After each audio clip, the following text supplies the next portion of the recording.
Welcome to BMC Helix Dashboards.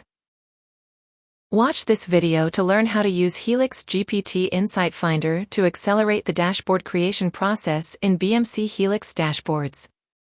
Meet Jordan, a change manager at Apex Global. He wants to quickly create a dashboard to analyze change requests assigned to his team members. However, he is not well versed in SQL. Instead of creating a dashboard manually, Jordan opens HelixGPT Insight Finder. Jordan enters a natural language prompt. Give me a bar chart of all change requests by status. HelixGPT Insight Finder analyzes the prompt and displays data in a panel by using the specified visualization. Jordan also wants to view the open and in-progress requests and their assignees for the last month. He clicks New Topic and enters the following prompt. Give me the change requests that are not closed and their assignees for the last month. HelixGPT Insight Finder analyzes the prompt, selects a suitable visualization, and provides the output in another panel. Jordan can view the generated SQL query. If the output is not satisfactory, he can remove the panel and add another prompt.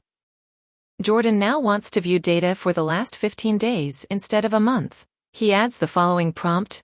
Give me details for the last 15 days. HelixGPT Insight Finder remembers the context of the previous prompt and updates the panel accordingly.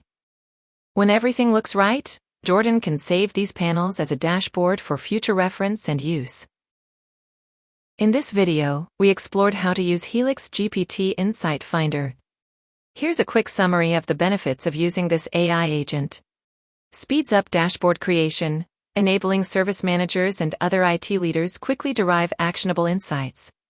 Reduces manual effort with the AI capabilities without requiring extensive expertise. Uncovers insights quickly by interacting with data conversationally. Makes information easy to comprehend by letting AI decide the best visualizations. For more information, click the link in the description to visit our product documentation. Thank you for watching.